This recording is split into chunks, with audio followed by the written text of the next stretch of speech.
your brain. My dear young learner, how are you? I hope that you are nice. By the mercy of Allah, I am also fine. Today I am going to teach you very important things. It is very useful for the speaking. The person who want to speak English well. This video is very important for them. So, my dear young learner, please listen to me. আজ আমরা গুরুত্বপূর্ণ জিনিস পড়ব যা স্পোকেনের জন্য খুবই গুরুত্বপূর্ণ English.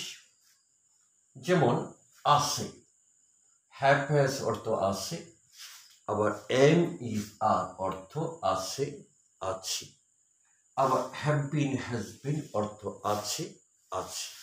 এটি কোন সময় কোনটা ব্যবহার করা হবে, very ইম্পর্টেন্ট। এই নিয়ে ছাত্রীদের অনেকে দ্বিধাদ্বন্দ্ব, অনেকে এই পর্যন্ত ডিগ্রি পাস করার পরে এই জিনিসটা বুঝে না। যারা প্রাথমিক লেভেলে আছে তাদের জন্য এই ভিডিওটি অত্যন্ত, যারা ইংরেজি পারদর্শী হইতে চাও এই জিনিসটি অবশ্যই জানতে হবে। ইহা জানলে তুমি ইংরেজিতে পারদর্শী হইতে পারবে এবং তুমি তোমার সহজেই তুমি কি you can speak English fluently. English will be easy for you. যেমন আছে, যদি হ্যাভ হ্যাজ অর্থ আছে, যদি কারো কোনো কিছু আছে, কোনো জিনিস আছে, যেমন আমার একটি বই আছে, আমার একটি কলম আছে, অধিকার আছে, এই অর্থে আমরা কি হ্যাভ হ্যাজ বসাবো। যেমন আমার একটি বই আছে বা তার একটি বই আছে, he has a book. He has a book. He has a book. তার একটি বই আছে। He has a book. তাহলে একটা বস্তু আছে, একটা জিনিস আছে। যখন কারো কোনো কিছু আছে, কোনো জিনিস আছে, তার অধিকারে আছে, তখন হ্যাভ বা হ্যাজ।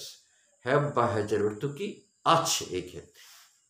আবার যদি বলা হয় কেউ কোনো স্থানে আছে, তখন আমরা কি বসাবো? এম ইজ আর বসাবো। যেমন সে ঢাকা আছে, তিনি ঢাকায় আছেন, তিনি ঢাকায় আছেন, বা আমি ঢাকায় আছি। যেমন আমি ঢাকা আছি, বা তিনি ঢাকা আছেন, বা সে ঢাকা আছে। He is in Dhaka. He is in Dhaka. তিনি ঢাকায় আছেন। তাহলে এই ক্ষেত্রে আমরা কি বসবো? কোনো স্থানে যদি থাকে তাহলে আমরা কি বসাবো? এম ইজ আর বসবো। কেউ যদি কোনো স্থানে আছে, আছেন এরকম থাকে, আমরা কি বসবো? এম ইজ আর বসবো সাবজেক্টের পরে। যেমন আমি ঢাকা আছি, আই এম ইন ঢাকা। সে ঢাকা আছে, হি ইজ ইন ঢাকা, বর্তমানে আছে। আবার যদি বলা হয় সে 2 বছর ধরে বা 1 বছর ধরে ঢাকা আছে, তখন আমরা কি বসাবো? Subject have been, has been. তাহলে বিন কই থেকে আসলো? ইজের পাস্ট পার্টিসিপল হলো বিন। যদি সময় উল্লেখ থাকে তা হবে কি? প্রেজেন্ট পারফেক্ট টেন্স হয়ে যাবে। যেমন সে 2 বছর বা 1 বছর বা 5 বছর ধরে ঢাকায় আছে, তাহলে হি has been in Dhaka. He has been in Dhaka for 5 years. For 5 years. He has been in Dhaka for 5 years. এই যে এখানে has been বসে। তাহলে কারো কোনো কিছু আছে এইরকম বোঝাইলে, কোনো জিনিস আছে, তখন হ্যাভ বা হ্যাজ ব্যবহার করবে। আবার যদি কেউ কোনো স্থানে আছে বোঝা, তাহলে কি বসবো? এম ইজ আর বসবো।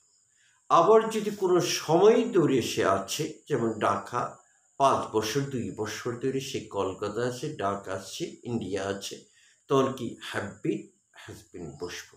তাহলে আছে সম্বন্ধে আমরা জেনে নিলাম, হ্যাভ বিন, হ্যাজ বিনের ব্যবহার জানলাম, এম ইজ আর ব্যবহার জানলাম, আবার কি যদি কারো অধিকারে আসে তখন কি হ্যাভ বা হ্যাজ বসে। My dear young learner, I would like to stop here. No more today. Thank you.